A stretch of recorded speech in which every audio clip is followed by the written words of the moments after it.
ज्यांनी या सर्व विधी योजनेसाठी मागच्या 2 महिन्यापासून वारंवार बघून आपण सगळ्यांचं कॉर्डिनेशन चांगल्या प्रकारे पार पाडलेलं आहे ते सचिव वन्यश्री कांबळे आणि जे आयोजक आहेत होस्ट आहेत विटा जे माझे जुने मित्र आहेत 2021 पासून ते ऍडव्होकेट व्ही.एस. जाधव अध्यक्ष तालुका वकील संघटना विटा आणि इथे समोर उपस्थित सर्व माझे विभाग प्रमुख आणि ज्यांच्यासाठी याचं नियोजन आहे ते कायद्याने जागरूक सर्व माझे झाले. आपल्या देशाचं स्वातंत्र्य झालं त्याचं कारण हे होतं की अन्याय होत होता. आपल्या देशाच्या स्वातंत्र्याच्या मुळाशी न्याय अन्यायविरुद्ध लढा आणि अन्यायाविरुद्ध जागरूकता हेच आपलं मूळ राहिलेलं आहे. जेव्हा 1950ला संविधान झालं तर संविधानाचे पहिले काही वाक्य अशा म्हणतात की we the people of India solemnly resolve to constitute India to secure all of its citizens. भरपूर बाबीबद्दल सर्वात महत्वाची पहिली बाब आहे justice, social, economic and political. न्याय हा सर्वात पहिला मुद्दा आहे. 75 वर्ष आपण न्याय द्यायचा सर्वपणे प्रयत्न केलेला आहे, करत आलेला आहे. परंतु 1987ला अशी जाणीव झाली आपल्याला की आपल्याला या न्यायाची अवेअरनेस, जागरूकता ही घरोघरीपर्यंत गावागावापर्यंत. मला नाही वाटलं होतं की मी मराठी बोलू शकतो, पण प्रयत्न करतो. इतके आमच्या स्वागत झालं इथे, अनार भेटलं, तुमच्या द्राक्ष मिळालं, इतके सारे मोठी स्वागत झालं. आता माझ्यातर्फे तुम्हाला स्वागत या महाशिबिरावर. आता हे जे नाट्य दाखवलेलं मुलांनी तिथे मला दिसलं की ते जस्टिस डिलिव्हरीचे ग्रासरूट लेवलवर आहे. त्याच्याकरता असं डिस्ट्रिक्ट लेवल लीगल सर्व्हिसेस अथॉरिटीची जी योग्यता आहे ते फारच एक कपॅसिटी बिल्डिंगच्या फारच मोठं योगदान आहे. मला जास्त मोठं बोलायचं नाही. मला माहिती आहे की सांगलीमध्ये परंपरा आहे की आर्म फोर्सेसमध्ये सांगलीकडनं मोठं रिप्रेझेंटेशन आहे. तसंच मला एक विनंती आहे, एक सुझाव आहे, अतिसाधारण सुझाव. प्रत्येक कुटुंबातनं एका व्यक्तीला तुम्ही लॉ एज्युकेशनला पाठवा. प्रत्येक घरातनं एक वकील राहायला पाहिजे. कारण जस्टिस डिलिव्हरी जे आहे द ग्रासरूट ते परंपरा जे आर्म फोर्सेस करता आहे तसंच तुम्ही परंपरा काढा फॉर लीगल एज्युकेशन एज वेल. कारण माझं एक म्हणणं आहे की द प्रोफेशन ऑफ लॉ हे पण एक युनिफॉर्म सर्व्हिस आहे, हे पण एक युनिफॉर्म फोर्स आहे.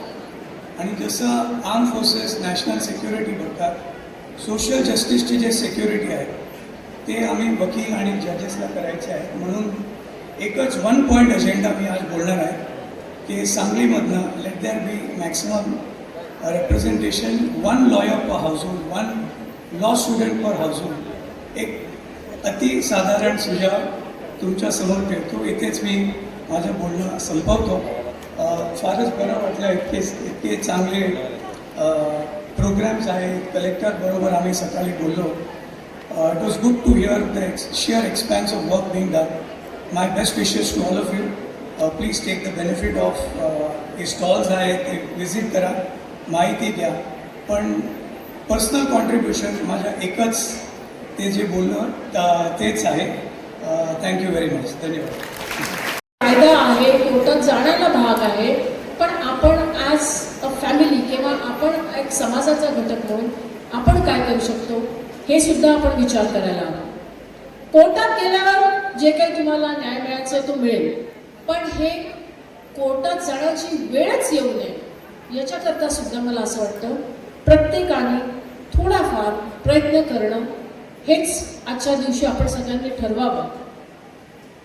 तुम्ही शाळेत असाल, तुम्ही आजूबाजूला एखादी गोष्ट बघत असाल, एखादा अरिष्ट बघत असाल, तुम्ही बघता की आजकाल पोरांना मोबाईलमुळे दिवसभर पोरं मोबाईलवर असतात. मोबाईलमुळे प्रत्येक गोष्टीचं एक आकर्षण निर्माण झालेलं आहे. पैसा कसा लवकर मिळता येईल, मला कसा पैसा लवकर मिळेल. आज मी बघितलं ही नवीन गाडी बाजारात आली, मुलं एक आता आपण 2-3 दिवसापूर्वी एक पेपरमध्ये वाचलं, 3 बहिणींनी मोबाईलवर त्यांना वडिलांनी मोबाईल काढून घेतला म्हणून त्यांनी 4थ्या मजल्यावरनं उडी मारून सुसाईड केली. 16, 14, 12 अशा त्या 3 मुलींची वय होती. आता मोबाईल मिळाला नाही कारण त्या मोबाईलमध्ये त्या काय कोरियन काहीतरी बघायच्या. आपल्याला तर मला पर्सनली तर नंतर मी माझ्या मुलीला विचारलं होतं, ती म्हणाली तुला माहिती नाही असं के फॅक्टर किती आहे. मला तर माहिती पण नाही के फॅक्टर काय. काय होतंय की मोबाईलमुळे मुलांना ऍक्सेस असा खूप जास्ती मिळतो. पण आता त्याला हे म्हणण्यात अर्थ नाही आहे की मुलांपासून मोबाईल काढून घ्या, कारण ते आता आपलं जग बनलेलं आहे, त्याच्याशिवाय आपल्याला राहणं शक्यच नाही. पण कमीत कमी मुलांना हे शिकवावं की त्या मोबाईलचा उपयोग चांगल्या पद्धतीने पण करता येतो.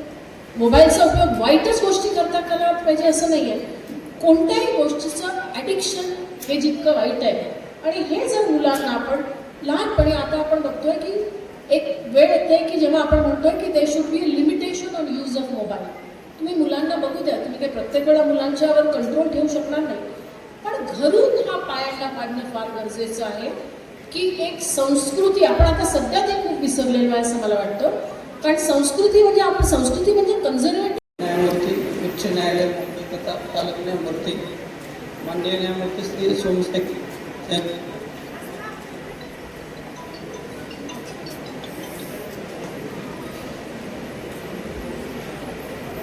उच्च न्यायालय मुंबई तथा पालक न्यायमूर्ती सांगली, प्रभारी प्रमुख जिल्हा व सत्र न्यायाधीश Shri V D Nimbalkar sir, जिल्हाधिकारी Shri Ashok Kakade sir, additional SP Kalpana Baravkar madam, मुख्य कार्यकारी अधिकारी विशाल नरवडे सर, जिल्हा विधी सेवा प्राधिकरणचे सचिव विवेक कांबळे सर, सांगली विधी सेवा सांगली वकील संघाचे अध्यक्ष श्री वाघमोडे, DGP श्री भोकरे, वकील संघाचे सर्व मान्यवर सदस्य, उपस्थित लाभार्थी, सर्व विभागांचे अधिकारी, न्यायालयाचे कर्मचारी.